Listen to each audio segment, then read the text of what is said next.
Welcome to Southern Accent. My name is Crystal and I'll be your hostess. 2009 marks the 25th anniversary of Southern Accent's grand opening. For the uninitiated, here's a brief tour.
My name is and I'm a co-owner and a chef in this restaurant.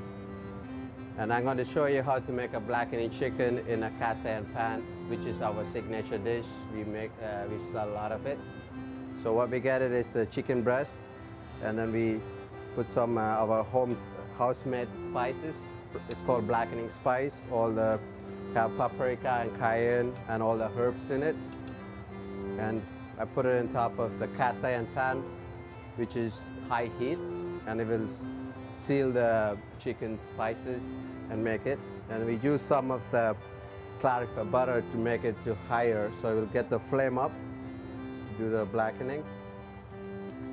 Which is to seal the surface so it will keep all the juices and the moist inside and to cook the chicken a little faster.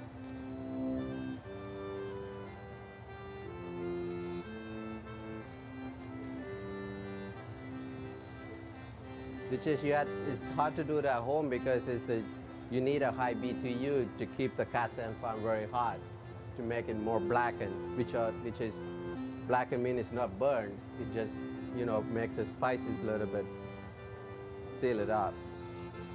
So then I'm going to assemble some mashed potatoes in here that we have, which is everything we do here is we make it on house. This is a garlic mashed potato. It's our famous side dish. While chicken is cooking, I'm going to have the bok choy ready. And I'm going to have the chicken be ready, nice and moist. This is the way the final plate will be. It's our blackened chicken. And the top of it have the lemon burr. That's what is top of the dish. It's a sweet sauce that we put it in. That in the chicken, which is basically lemon burr, is lemon juice and sugar and butter. So it's make the chicken dish finished.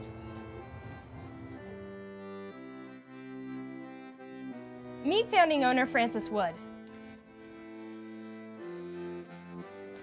Well, in the first place, we opened the restaurant in the street because it was available, first of all, but it looked like a southern place with the wrought iron and everything. But at that point in time, in '84, I didn't know anything about Cajun and Creole. We opened it to do Southern food. And my partner and I split up about a year later, and that's when I started researching Southern food and researching it to the point of I wanted a specific cuisine. So New Orleans came to mind, and that's how it all started. When I visited New Orleans, the biggest thing that was happening there was the blackening method. Now, it's not necessarily, it's a Cajun dish. It was influenced by Paul Prudhomme, who invented the blackening method. And it was actually a mistake that happened when he was working at Commander's Palace. But it became a stable thing in the cuisine world because, Cajun cuisine, it became stable because it was blackened, it was spicy, and Cajun and Creole, there's two different cuisines here, but Cajun is more spicy, and the blackening method was part of the Cajun cuisine. You had to have jambalaya. Jambalaya is a staple food. It's a pot where everything can be put into jambalaya. So it was something that people would have all the time. Hush puppies became a very staple thing because a lot of times when you're down there in anywhere southern, you'll see hush puppies as part of your main course. So that had to be on the menu. Some of the other items, they became ours because we invented them, like blackened livers. I never saw anywhere in Louisiana, anywhere I visited. They don't seem to eat livers. I don't know what to do with them, but they don't eat them. So that was partly something that was invented by us and became the most popular item on the menu. It changes, the decor changes all the time. Like I'm always buying stuff. I like eclectic things. And some of the things that I would buy would remind me of New Orleans because after many visits, I would see what they had in their restaurants, and I would, when I saw something in a garage sale or something, I would buy it, put it on the wall, and there it goes. Decorations would go up, and they might never come down until they disintegrate, or then I change them, or I find something else to put in their place. It's an evolving thing with the restaurant for me. I'm always changing it.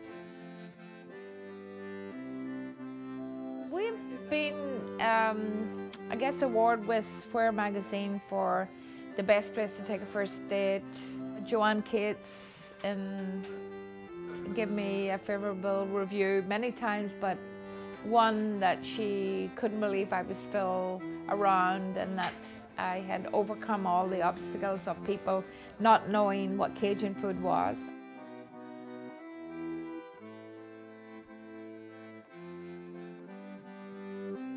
We just did in April, we always do the maple syrup hoedown, and that's with a former partner of mine, Robert Ketchinson. We call him Sugar Bob, and we do this maple festival with Swamperella playing music. People are having a good time. Our Canadian club is our Canadian Club SARS, and we put maple syrup in everything, all the drinks that we do. And we just have a really good time. On the patio, heated,